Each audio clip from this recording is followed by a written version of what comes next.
با عرض سلام به تمام بینندگان و شنوندگان عزیز. این جانب مجید روحی هستم، جدا شده از فرقه رجوی. بحث امروز من مسعود رجوی در نمای دیگر. من میخواهم ابعاد دیگر از عملکرد و شخصیت مرموز مسعود رجوی در حدی که با این عنصر آشنایی دارم را مورد بررسی قرار دهم. جنایت و ضربات مسعود رجوی به نهضت و اعتماد مردم بر کسی پوشیده نیست. اگر هم بخواهیم به صورت تیتروار و کلی و اجمالی به آنها اشاره کنیم، عبارتند از: 1. هرز دادن و گمراه کردن انرژی عظیم اپوزیسیون. 2. خیانت به اعتماد هزاران اعضا و هوادار. 3. خیانت به اعتماد و محروم کردن هزاران اعضا و هوادار از زندگی و خانواده. 4. خیانت به اعتماد و محروم کردن هزاران نفر از اعضا که از اردوگاه‌های اسرای جنگی در سال 9368 به این فرقه پیوستند، به صورتی که با پیوستن به این فرقه از تمام امکانات و مزایای اسرای جنگی در ایران محروم شدند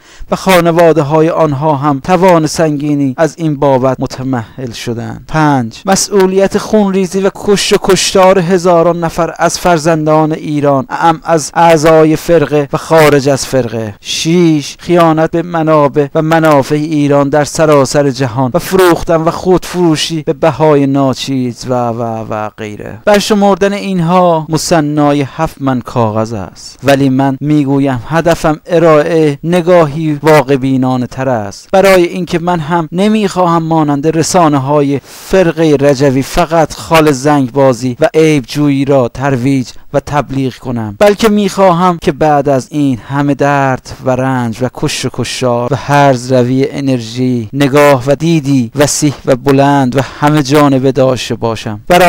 برای قضاوت اعضای جامعه جدا شده در داخل و خارج ایران و روشنفکران در داخل و خارج از ایران نگاه و دیدی شاید جدید از مسعود رجوی را در معرض نمایش قرار دهم. علیرغم بدنام بودن این شخصیت، آن وقت در رابطه با این پدیده به قضاوت و تصمیم گیری بنشینیم با نام ماهیت رجوی. مسعود رجوی در نمای دیگر. مسعود رجوی از جوانان تحصیل کرده دانشگاهی بوده که در اواخر دهه 40 به سازمان پیوسته، گرچه از طبقه مرفه بوده است، ولی استعداد خارق العاده ای از خود در شناخت جامعه آن دوران بروز داده است، به طوری که در همان اوایل پیوستن به سازمان به یک چهره شاخص تبدیل شده است، ولی خیلی به سرعت تمام مدارج ترقی در فرقه را میپیماید. در جریان زندان نیز با همکاری با ساواک زیرکانه و با سیاستی قابل تحسین، نه تنها اطلاعات و همکاری بالای خود را با ساواک و مأموران امنیتی به نمایش میگذارد، بلکه در آن روی سکه بین اعضا و سران باقی مانده در زندان که دچار سردرگمی هستند، نقش یک مدیر و رهبر توانا و همه جانبه را می‌یابد و با جمع و جور کردن سازمان، کشتی طوفان زده سازمان را از دریای متلاطم کثرت اعتقادات و نظریه ها و استراتژی و تاکتیک ها با خط و مشی و تاکتیک جدید و خود ساخته بیرون می‌کشد و سر و سامان می‌دهد، به طوری که تمام سران و رهبران سازمان را در آن مقطع با هوش سرشار خود آچمز می‌کند. مسعود رجوی سخنران و روشنفکر و سیاستمداری توانا بود و همین صفات و ویژگی ها باعث شد که سازمان مجاهدین در مقطعی بسیار کوتاه سرعت و پیشرفت سرسام‌آوری پیدا کند و در مرحله بعد از انقلاب خیلی به سرعت هزاران نفر اعضا و هوادار در سراسر ایران را به خود جذب کرد و خود را به کاندیدای اول نسل جوان در ایران تبدیل کرد. با سخنرانی‌های آتشین و جذاب سوار شده بر امواج احساسات و هیجانات مذهبی، ناسیونالیستی و غیره مردم و جوانان در آن روزگاران. آری مسعود رجوی استعدادی خارق‌العاده از خود بروز می‌دهد و با شناخت دقیق احساسات مذهبی و ملی مردم خیلی زود پله‌های ترقی را طی می‌کند و شاید خیلی بدتر از رجال کار کشته و مجرب آن زمان مثل بازرگان، مدنی، قطب‌زاده و غیره به کاندیدای اول نسل جوان تبدیل می‌شود. مسعود رجوی در خارج از کشور. مسعود رجوی که عرصه بلند پروازی در داخل را تنگ می‌بیند، با زیرکی و چابکی به خارج کشور می‌رود، با گذشتن همسر خود و کشته شدن او وجهی بلا منازع در سازمان پیدا می کند و در انقلاب ایدئولوژیک نه تنها زن زیبایی را متصاحب می شود بلکه قدرت ویژه خود را بر فرقه تحمیل می کند. و اما گفتن آن هم از طرف کسی مانند من که سالها در زندانها و شکنجهگاه های فرقه رجوی در عراق بوده